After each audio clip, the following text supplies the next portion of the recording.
Bonjour! Aujourd'hui, nous voici de retour pour la correction des exercices 7 et 8 qui vous ont été proposés sur votre fiche. Donc, première question sur l'exercice 7, on vous parle d'une suite Vn égale 4 moins 3n et on vous propose de la tabuler à la calculatrice. Donc, pour ça, j'ai rentré ma suite sur la calculatrice, voilà, tableur, et voici ma suite. J'ai l'impression qu'elle est décroissante, de 3 en 3, c'est logique, la raison c'est moins 3. Et puis, il semblerait que ça descend, descend, descend. Bon, très bien. Déterminez les valeurs de n pour lesquelles Vn était plus petit que 10 puissance moins 3. Alors là, ça a dû vous paraître compliqué, mais en fait, ça se passait plutôt bien. Donc déjà, moins 10 puissance 3, on va le laisser sous cette forme-là. Mais il faut juste pas en avoir peur, c'est tout simplement moins 1000. Donc on aurait pu trouver en fait à la calculatrice la valeur pour laquelle on est au-dessous de moins 1000. Mais on va le faire par le calcul. Donc, Vn, je vais remplacer par ma suite, c'est 4 moins 3n, plus petit que moins 10 puissance 3. Je vous rappelle que ici, ce que je veux trouver, c'est une condition sur n. Je vais donc isoler tous les nombres sauf n. Donc pour ça, je commence en enlevant 4 de chaque côté. Donc c'est plus petit que moins 10 puissance 3 moins 4. Donc moins 10 puissance 3 moins 4, parce que j'ai fait moins 4 de chaque côté. Hein, c'est juste moins 1004. On n'en a pas peur encore une fois. Et c'est-à-dire que n est... Alors attention, ici. Donc d'ici à ici, j'ai enlevé 4. Pas de souci. Ici à ici, j'ai divisé par moins 3. J'ai divisé par moins 3. Donc ça, normalement, pour vous, c'était un chapitre de fin de troisième, il me semble. Lorsqu'on divise par un nombre négatif, ça change l'ordre de l'inéquation. Vous voyez, on a changé ici l'ordre. Et donc, c'est plus grand que moins 10 puissance 3 moins 4 sur moins 3, c'est-à-dire n plus grand que 10 puissance 3 moins 4 sur 3. Donc, ici, 10 puissance 3 moins 4 sur 3, je calcule tout simplement ce que ça fait. 10 puissance 3, hop, moins 4 égale divisé par 3. Je suis sur un nombre qui tombe pile, 332. Donc, j'obtiens que n est au-dessus de 332. Donc, lorsque n est au-dessus de 332, Vn est plus petit que moins 10 puissance 3. Donc, je recommence la même chose avec moins 10 puissance 6. Donc là, c'est un 1 et 6 zéros derrière. On est sur 1 million. 4 moins 3n plus grand que moins 10 puissance 6. On est sur moins 1 million. Hein. On fait attention ça. Moins 3 plus petit que moins 10 puissance 6 moins 4. Ici, je divise par moins 3, c'est négatif. Donc, ça me change l'inégalité. Ah, je vois que j'ai oublié de changer le signe là ici quand j'ai divisé par moins 3. Il me semblait bien que ça tombait pas juste aussi. Ah, donc ça fait 10 puissance 3, pardon, plus 4. Voilà, divisé par 3. Voilà, ça faisait 334,66666. Donc, ici, si on est au-dessus de 334, en fait, donc c'est au-dessus de n égale 335, en fait. Hein, c'est à partir de 335.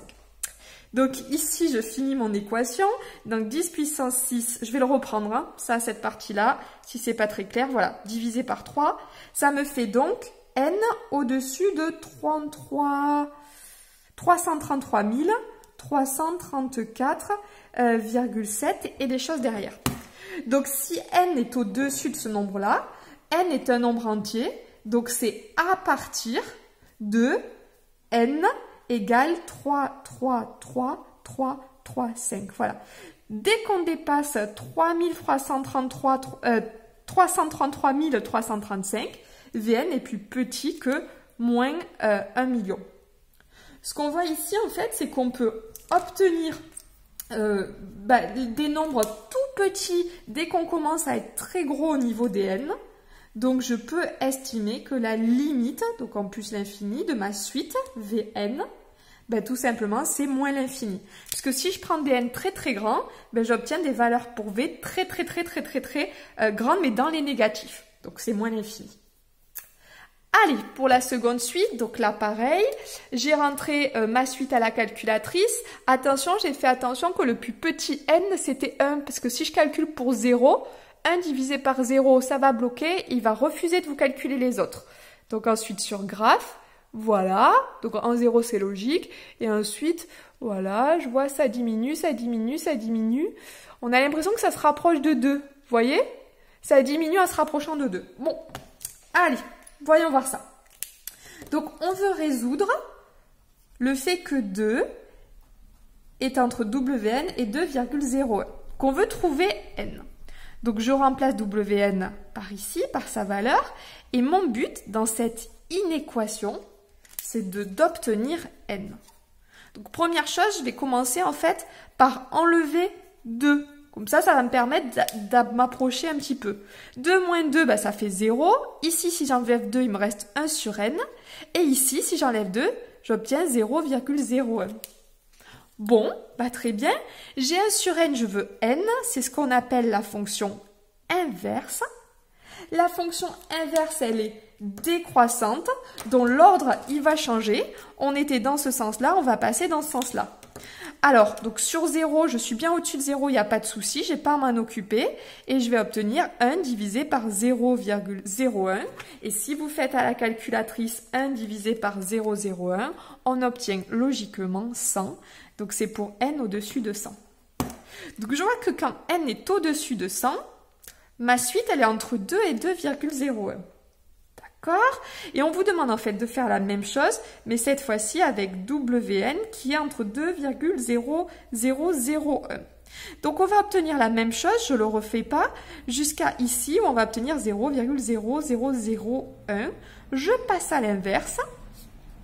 1, 2, 3, 1. Et donc lorsqu'on passe à l'inverse, 1, 2, 3, 4. Donc je vais obtenir 1, 2, 3, 4. Je vois que Wn est entre 2 et 2,00001 lorsque n est plus grand que 10 000. Plus n va grandir et plus ma suite, elle va être coincée entre 2 et un nombre qui est très proche de 2. Donc je peux dire que la limite, quand n tend vers plus l'infini de Wn, c'est égal à 2. Voilà pour cet exercice. Allez, on se retrouve pour la suite.